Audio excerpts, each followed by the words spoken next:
Welcome to another episode of Lunch with the Shark. Join us as we dive deep into discussions about business, accounting, and finance to help you build a business that thrives. Now sit back and have a bite with your host, the Shark CFO, Vidal Espinosa. Well, hello, good afternoon. Welcome to a new edition of Lunch with the Shark. I am your host, Vidal, the Shark CFO Espinosa, and I am really happy to be here with you on this Thursday afternoon. Holy crap. It's Thursday already. I don't know where the hell the week has gone, but it's Thursday. Days are getting longer. I forgot to tell you that Monday, and Sunday, the region went into the summer time. So we had to forward our clocks 1 hour. So it's been a little bit of an off week because it's been, we're like 1 hour before, but we are 1 hour ahead. So it's interesting, but hey, we're hanging in there. Nothing out of the ordinary. It happens every single freaking year. It's just a matter of getting used to it. I wake up early, I wake up late. It is what it is. And what a great show yesterday. We actually learned a lot. And not only did we learn a lot, we actually got a lot of our premises validated. We heard it firsthand from a successful business owner as to how he has done it. He has not cut corners. He's done it as the book says. He's not tried to rediscover or reinvent the wheel. He has just perfected it. And that's it. He has think outside the box. He's done things properly. He's gotten mentors, coaches. He's asked the questions. He's asked for help. He's asked for support. And look where he's at. He was laid off 4 years ago. And he, instead of being in the corner, licking his wounds, he actually took massive action. Plain and simple. He said, this is a signal. He read the signals that life throws through at him. And dude, he created a successful business that it's an ongoing business. He is also juggling his personal life with his business life.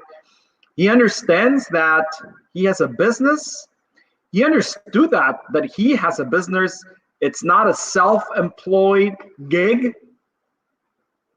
He took action and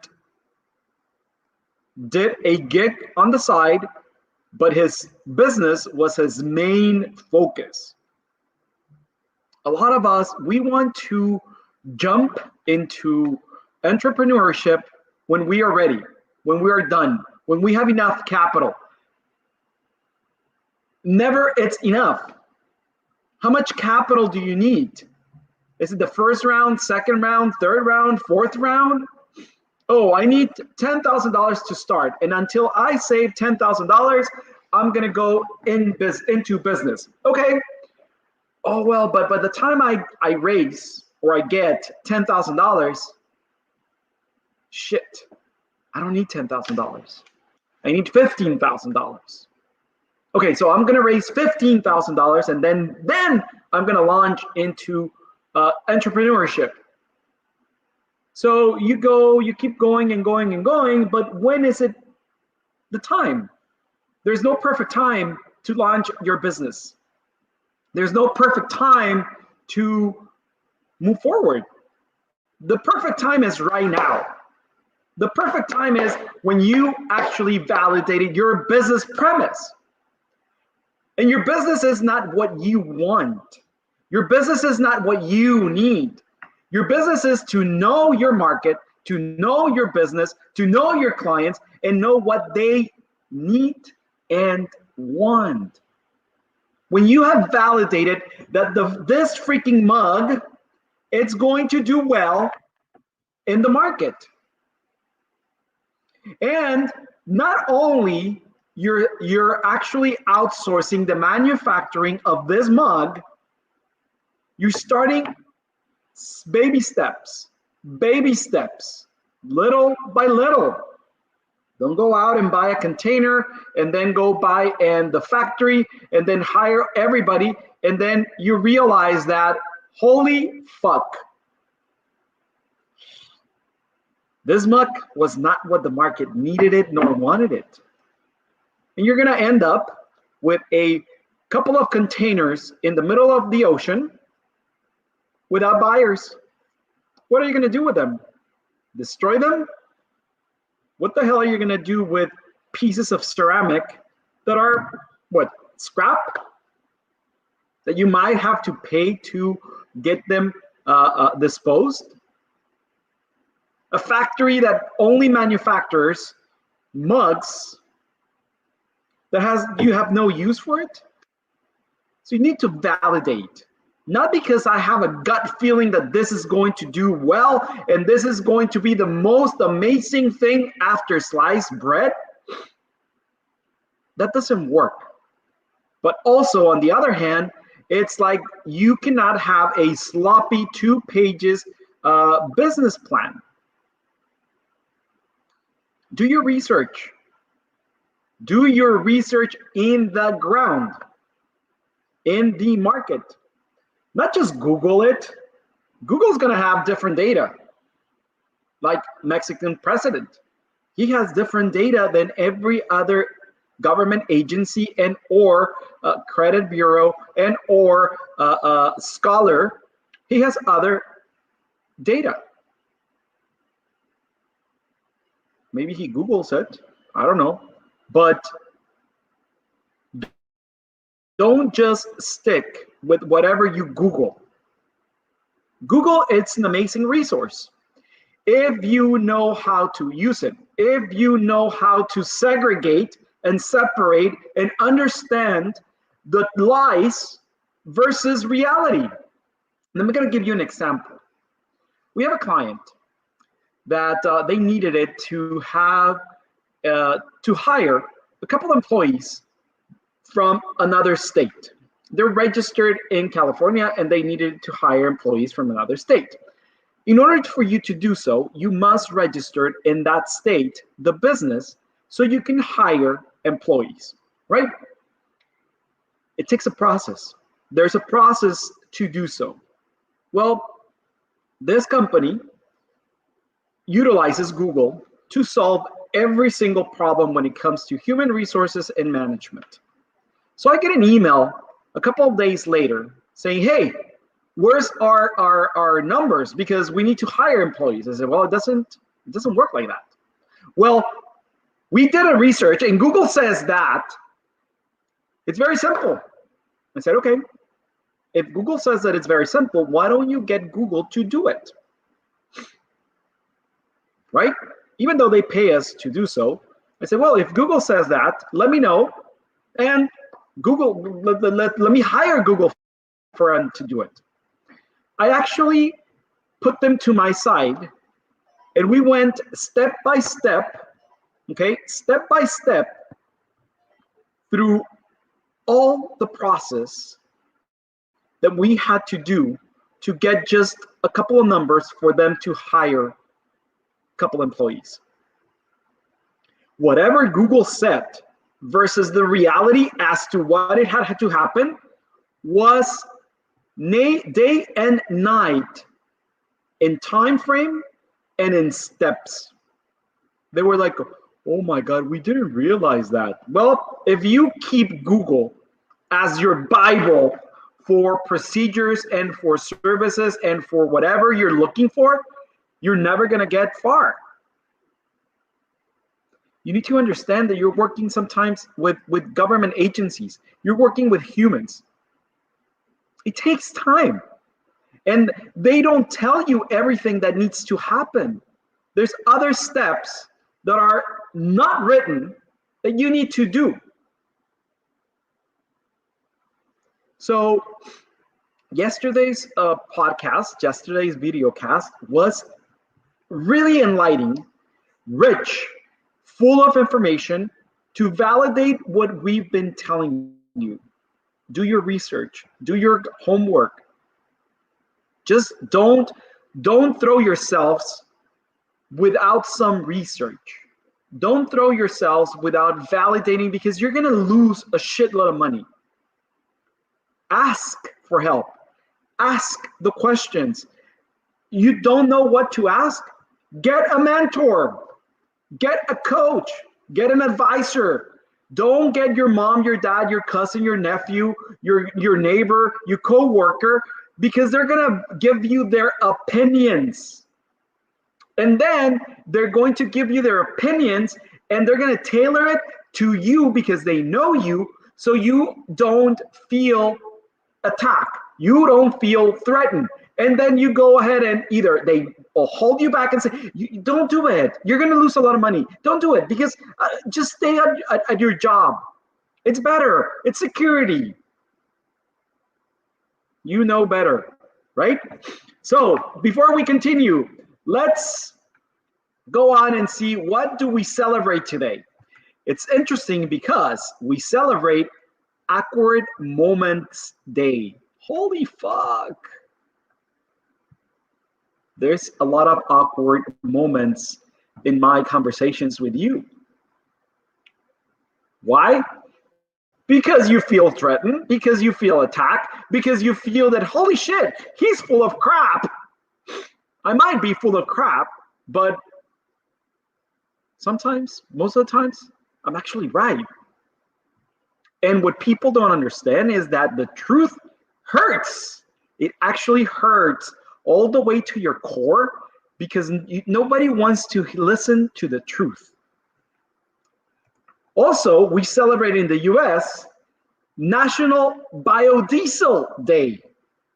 So if we want to avoid using oil or gas for our vehicles and or factories, biodiesel.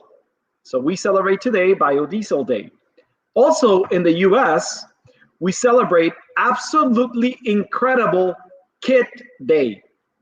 So this is a registered trademark, Absolute Incredible Kit Day. And I think that every single kid in the world, it's awesome. It's absolutely incredible. So to every single kid out there, today's your day in the US, because in Mexico, we celebrated April 30th. So, but it doesn't matter. Every single kid out there in the world, you are absolutely incredible. Okay, I send you a hug, pat in the back. Kudos to you. You are incredible. You are amazing. And if somebody tells you opposite, go kick them in the butt. I don't care. Go kick them in the butt, because they shouldn't be saying to you that you are not incredible. You are amazing and incredible every single freaking day. And also in Australia, to all my friends in Australia, they celebrate National Close the Gap Day. Interesting. National Close the Gap Day. This is a racial celebration. I don't mean it in the wrong way or despective way. It's ethnical. Sorry, let me rephrase that. It's an ethnical celebration in Australia. Okay, so it's National Close the Gap Day. So now that we said or touch on the what do we celebrate today, this week we are celebrating Work-Life Balance Day. Work-Life Balance Day. So, fuck. Nobody, look, it's so interesting because things in life happen to you for a reason. Things in life happen to you when you realize what's going on. When you realize by yourself, shit, I fucked up. Shit, this is good. Shit, I hit rock bottom. Shit, lost another relationship, but you actually learn why you lost that relationship. You learn from it. So as we were told yesterday, only when I realized that I've lost multiple relationships, friendships, I said, I need to balance work. Work is going to be here tomorrow. Us, banks or financial transactions close at 1. Okay. Anything after 1, there's no point of us on responding or answering. We can program, but it would be the same if we programmed the following day in the morning or before 1. We instruct that to our clients. So if we don't have your requests prior to noon, we're going to program it until the following day. I can actually leave after 1 p.m. I can actually have the person in my team that holds the other key to those codes leave. We don't need them. Shit, it's going to stay in my desk for tomorrow. My nephew, Miguel Angelito, who's a kid, and I say hi. I say hi to all my nephews again. Ana Sofia, Emma, Emiliano, Miguel Angelito, Ana Georgia, Lexi, David, Benny.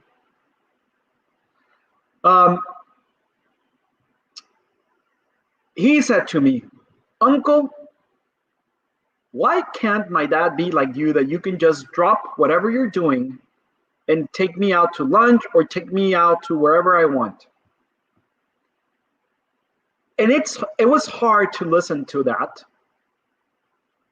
But first of all, in my brother's defense, he's a doctor. Okay, his profession is different than mine. He saves lives. I save businesses. So it's different. And I said, that, you know what? Your dad is not that he cannot leave the office and go with you and take you to lunch or take you anywhere you want at any time, because he's a doctor. He has to be on call most of the time. In reality, it's all until he realizes what he has missed or is missing, until he decides to be present. And I decide to be present for my family at any time. But I made that decision. I shift my belief. I shift my mindset. I shift it. I decided it. Nobody decided it for me. I decided it. I had help, yes, but it was until I decided to be present in my life until I was able to do that shift. Hey, let's go to lunch. Okay, I'll drop anything I'm doing and we'll go to lunch. Hey, let's go here. I'll drop anything I'm doing and then we'll do it.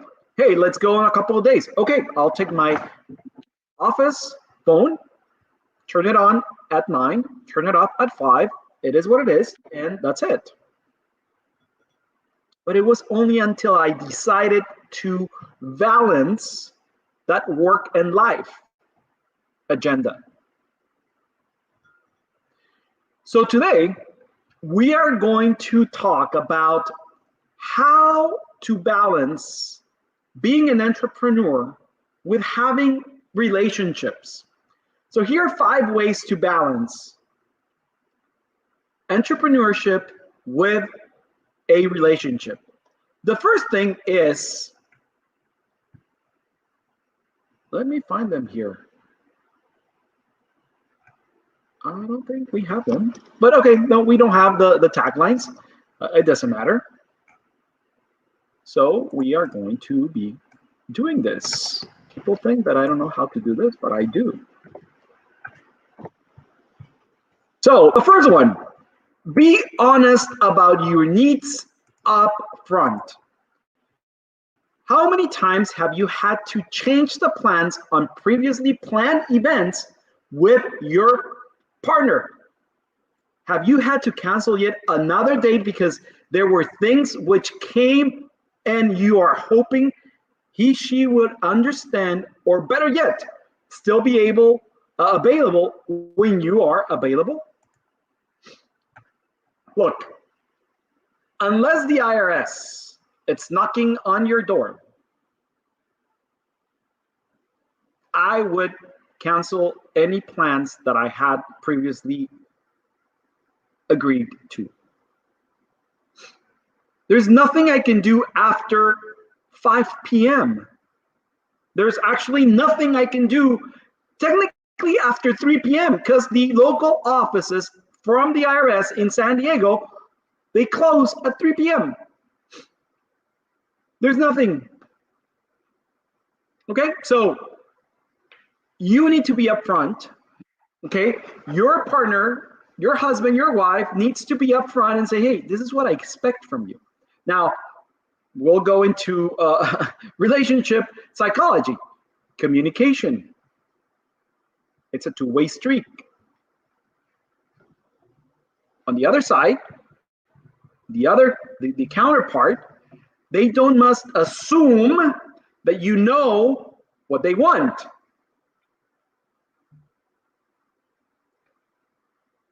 Oh, I invited you to a date, so I expect for you to, if you don't even respond, to be there. Well, you're just assuming, right? Don't do that. Don't do that.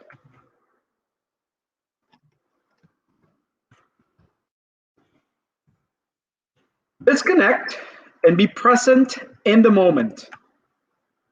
Holy fuck. Is this you?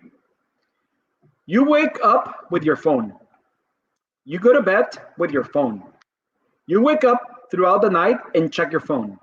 You text, email, surf the internet, make posts to social media, check voicemails, or you're always making deals no matter where you are and what time of day it is. You never turn off your device. You're never without them, and it seems like everyone has 24-hour access to you. Does this sound familiar? I'm not going to name names nor point fingers, but I know a shitload of people in my circle that it looks like they were born with their cell phone attached to their hands. In our house, there's a no cell phone rule at the table. They get mad, they get upset, I don't freaking care. If you don't like it, bye-bye. I've gotten to the point of disconnecting the internet from the house. And people have been like, oh my God, there's no internet, what am I gonna do? Well, you know what? If something wrong would be going on in the world, the house still standing, I still hear or listen cars go by. So I guess there's no third world war happening, nor Russia has invaded the United States, nor the United States has nuked North Korea. So I guess we're okay. Be present, disconnect, unplug, enjoy your freaking lives. Enjoy your relationship. People are sitting down in the freaking table, texting, selfies. Dude, take mental pictures. You are not going to take the freaking phone when you die. You're going to only take the experience. The experience of what? Having the freaking phone embedded into your freaking hand?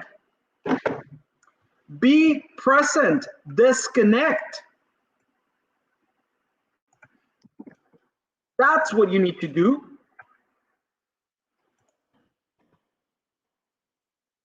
Make sure your significant other, it's number one.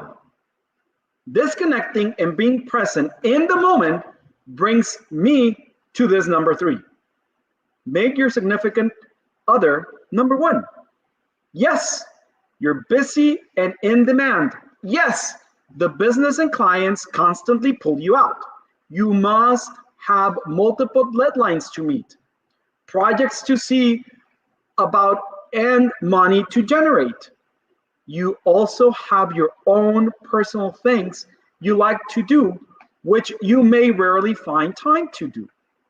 However, you also know if it's where for this person being the support being behind the scenes caring for your kids and the dog, the home will fall to pieces. Make this your significant other number one. Look, clients will leave you, businesses will fail. Your employer is going to kick you to the curb at any time that she desires. Can you come to my office? I'm going to have to let you go. The business is not doing well. Period. Do you think they're going to care about the overtime that you put in, the energy and effort that you put in? No, they are not going to care. Plain and simple, they don't give a rat ass about you nor your family. You have to give a rat's ass about you and your family. They are the only one who are going to stick if you treat them well. If you make your significant other, guess what? Number one.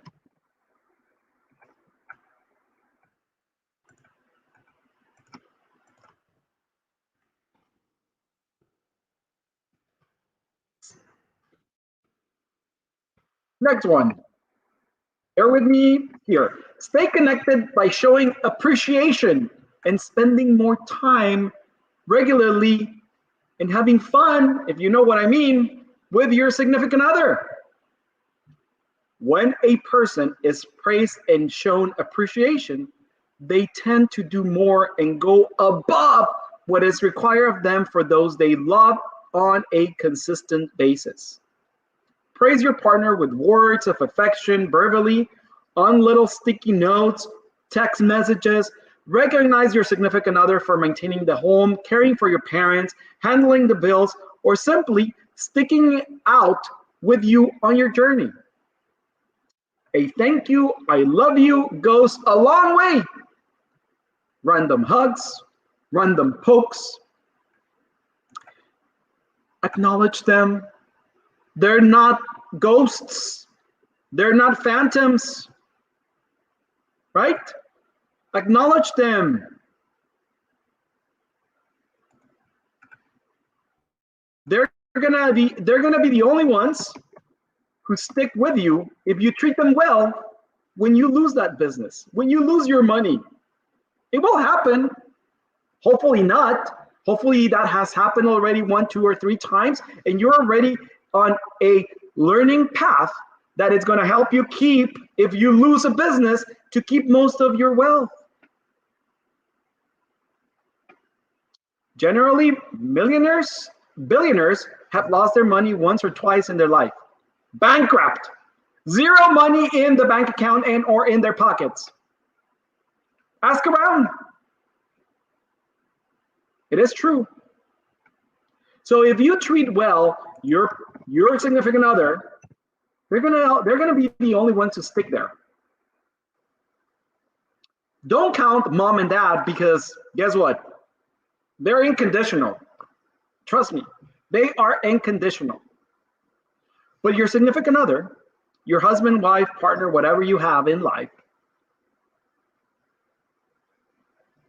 show them appreciation.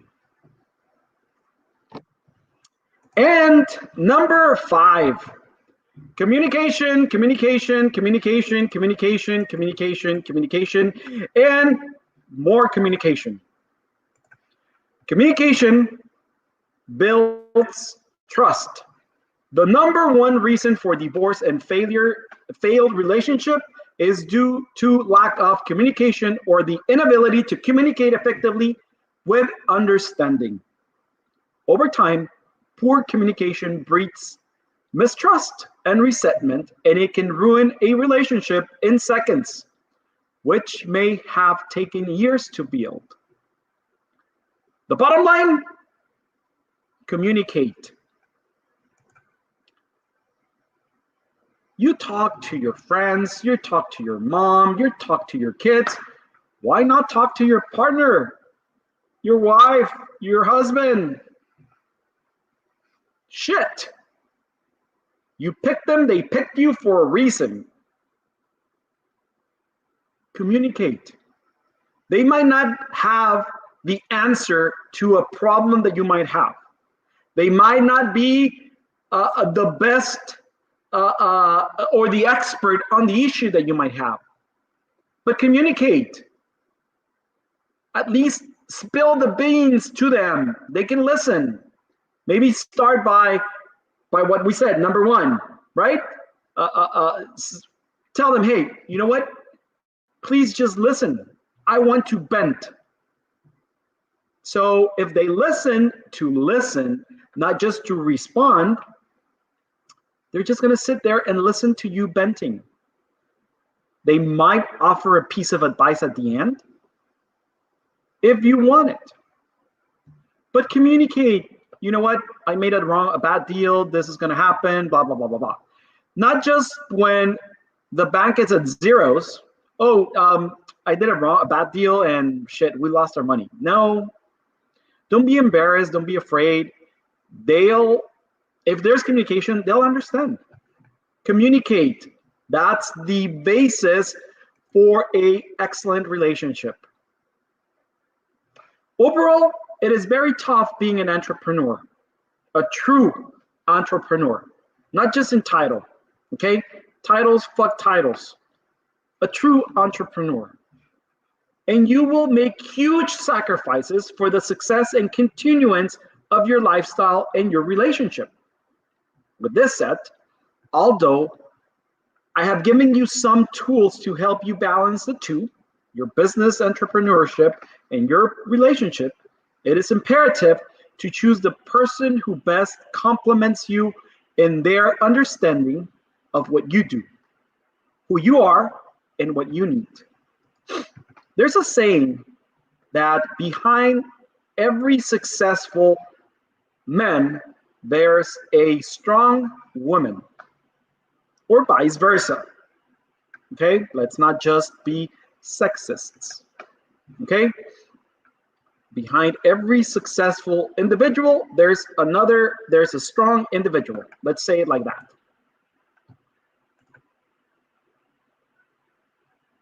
If you know, or you have it in your gut to be an entrepreneur, it's not that it's going to be from one day to the other. You have been thinking about it. Before you get married, address that. Hey, I want to start my business one day, sooner than later, and it's going to happen. And if they are scared, they'll make the decision. But I'm pretty sure they'll stick around.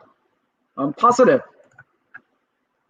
So let's end up today's show with a quote from Annie McMurtry, former chairperson and CEO from Xerox Corporation.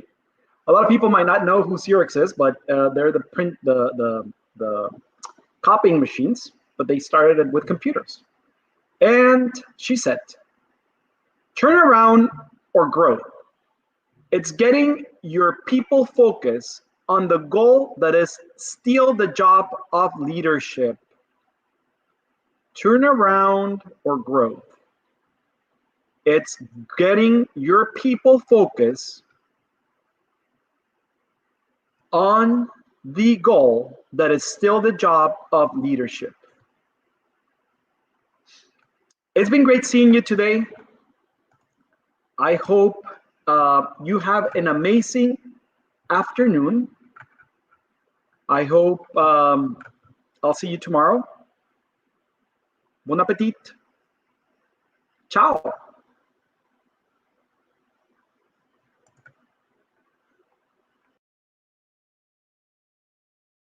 Thank you for listening to Lunch with the Shark. If you would like to set up a consultation with the Shark CFO, Vidal Espinosa, visit his website www.invictus-advisors.com and don't forget to subscribe on Facebook, Instagram, YouTube, Twitter, and LinkedIn.